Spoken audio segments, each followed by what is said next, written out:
ঘূর্ণিঝড় রেমালের তাণ্ডবে ধ্বংসের মুখে সুন্দরবন, হুমকির মুখে পড়েছে জীববৈচিত্র্য, তছনছ হয়ে গেছে বনের বাস্তুসংস্থান। ঝড়ের কবলে পড়ে মারা গেছে হরিণসহ অন্যান্য প্রাণী। লবণ পানি ঢুকে নষ্ট হয়েছে অন্তত ৮০টি মিঠাপানির পুকুর। সুপেয় পানির সংকটে বন্য প্রাণীরা। বাতাসের তোড়ে ধসে গেছে বনের ভেতরের টহল ফাঁড়ির অবকাঠামো। রেমালের তাণ্ডবে ক্ষতিগ্রস্ত সুন্দরবন থেকে মোট ১২৭টি হরিণসহ ১৩১টি বন্যপ্রাণীর মরদেহ উদ্ধার করেছে বন বিভাগ।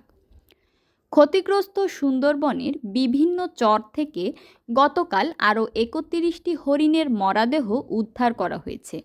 এই মরা প্রাণীগুলো উদ্ধার করে মাটিচাপা দিয়েছে বনরক্ষীরা।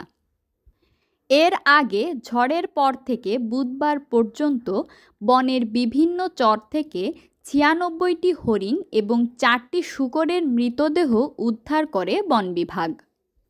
এই নিয়ে সুন্দরবন থেকে মোট ১২৭টি হরিণসহ ১৩১টি বন্যপ্রাণীর মরদেহ উদ্ধার করল বন বিভাগ।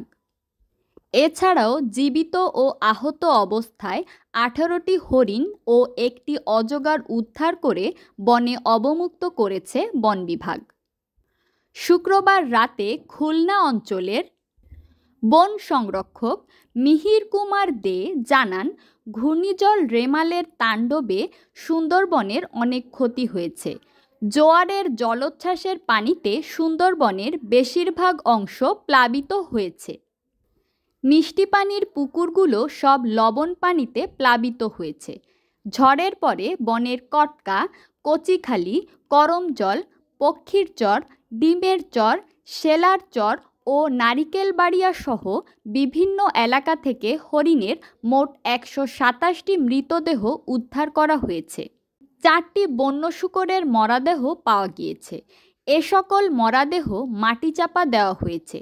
এছাড়াও বিভিন্ন এলাকা থেকে ১৮টি জীবিত হরিণ এবং একটি জীবিত অজগর সাপ উদ্ধার করে বনে অবমুক্ত করা হয়েছে।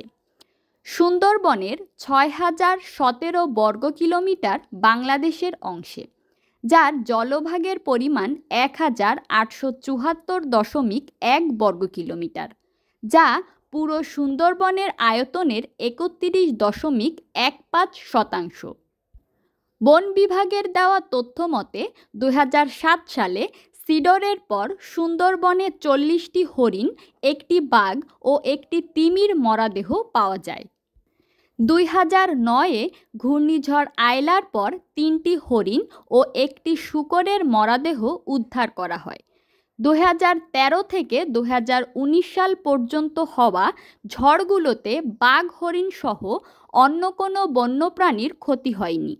২০২১ সালের ঘূর্ণিঝড় ইয়াসে ৪টি হরিণের মরদেহ পাওয়া যায়। তবে এবারের মতো এত ব্যাপক বন্যপ্রাণীর ক্ষতির সম্মুখীন হয়নি কোনোবারই। প্রতিদিন সেবক, খুলনা।